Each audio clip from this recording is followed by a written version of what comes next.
हम हर बार बात करते हैं यूपीएससी एस्पायरेंट्स की। जब भी हम बात करते हैं हम बात करेंगे कि टॉप 5 कौन है, टॉप 10 कौन है। बट जिन्होंने भी यूपीएससी क्लियर किया है उन्होंने उतनी ही मेहनत करी होती है उस एग्ज़ाम के लिए। तो आज मैं बात करूंगी पूर्वी नंदा के बारे में। पूर्वी नंदा जी के बारे में मैं इसलिए बात करूंगी क्योंकि उन्होंने 224वीं रैंक पाई थी इन दी यूपीएससी एग्ज़ाम। 2020 में उन्होंने क्लियर किया था। नाउ उन्हें इंस्पायर किसने किया था, कहाँ से उनकी जर्नी स्टार्ट हुई थी, कहाँ से वो बिलोंग करती हैं? तो she belongs from Rajasthan, Udaipur. Saint Mary से उन्होंने अपना एजुकेशन 12th कंप्लीट किया था। उसके बाद नेशनल लॉ यूनिवर्सिटी में उन्होंने एलएलबी परस्यू करी। 12th के बाद ही उन्होंने कानून की पढ़ाई करी एंड 2019 में वो पास आउट हुई थी। 2019 में पास आउट जब वो हुई थी तो she was a law graduate हैं। So I connect with her. So I do understand कि लॉ की पढ़ाई करना आसान नहीं है and she has study from national law university. That is also not easy for a person, क्योंकि सबसे पहले हमें क्लैट क्लियर करना पड़ता है, तब हम जाके एक एंट्रेंस एग्ज़ाम क्लियर करते हैं, तब हमें जाके एक अच्छे कॉलेज में एडमिशन मिलता है। So I can understand how difficult her path was for going into the legal field, now becoming a UPSC aspirant and clearing that exam.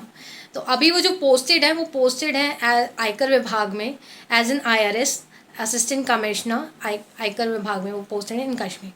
सो उनकी स्टोरी मैं आपसे इसलिए शेयर कर रही हूँ क्योंकि उन्होंने यूपीएससी फर्स्ट अटैम्प्ट में क्लियर किया था। Without any coaching. She is also a writer. तो एक ऑथर भी हैं वो, जिन्होंने एक बुक पब्लिश करी थी बिहाइंड द सीन्स। एक बुक भी उन्होंने पब्लिश करी, जैसे मैंने बताया, behind the seen the untold story of UPSC aspirants. तो उन्होंने स्ट्रगल्स बताए थे यूपीएससी एस्पायरेंट्स के कि उन्हें कितनी मेहनत करनी पड़ती है। हम जनरली बात करते हैं 1 से लेके 10th रैंक होल्डर की, बट हम कभी ये नहीं देखते हैं कि इतने सारे कैंडिडेट्स हैं जिन्होंने इस प्रोफेशन के लिए मेहनत करी है। प्रोफेशन के लिए नहीं, इस सर्विसेज के लिए सबसे टफेस्ट एग्ज़ाम माना जाता है इसे। सबसे टफेस्ट एग्ज़ाम माना जाता है क्योंकि इसमें आपका फोकस, कंसंट्रेशन, इच्छा शक्ति, सारी चीज़ें फोकस होती हैं। सो जब इन्होंने अपना लॉ कंप्लीट किया था तो इनकी पिताजी की एक इच्छा थी कि बेटा मैं तुझे IAS बनने देखना चाहता हूँ। इन्होंने फर्स्ट अटैम्प्ट में क्लियर किया, एक लॉ ग्रेजुएट हैं। सो आप अगर देखें इनकी स्टोरी इतनी इंस्पायरिंग है। मीन्स उन्होंने as an lawyer she completed her education, then she fought for UPSC, cleared her exam without any coaching. She cleared her exam. Generally हम बड़े बड़े कोचिंग सेंटर्स में जाके पैसे देते हैं ताकि हम ये एग्ज़ाम क्लियर कर सकें।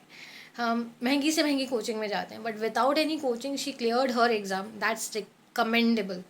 अभी तक किसी ने इसके बारे में शेयर किया है या नहीं किया, I don't know, but I wanted to share with you guys on my channel, that is advocate Anshal Soni. So this is the inspiring story for a person कि अगर आप के पास कोचिंग नहीं है then also you can clear the exam with your focus, with your aim, एक target fix करके। So she has really worked hard for that and she also admits कि मैंने बहुत वर्क हार्ड किया था, अपने आप को हर चीज़ से कट ऑफ कर लिया था, then only I have clear this exam. So all the law graduates out there, if you want to go for that, you can also clear the exam and you can go for that. Clearing the exam is not in our hand, but we can focus on that. We can give it our best shot to crack this exam. Stay tuned with me, Advocate Anshleka Soni. Bye everyone.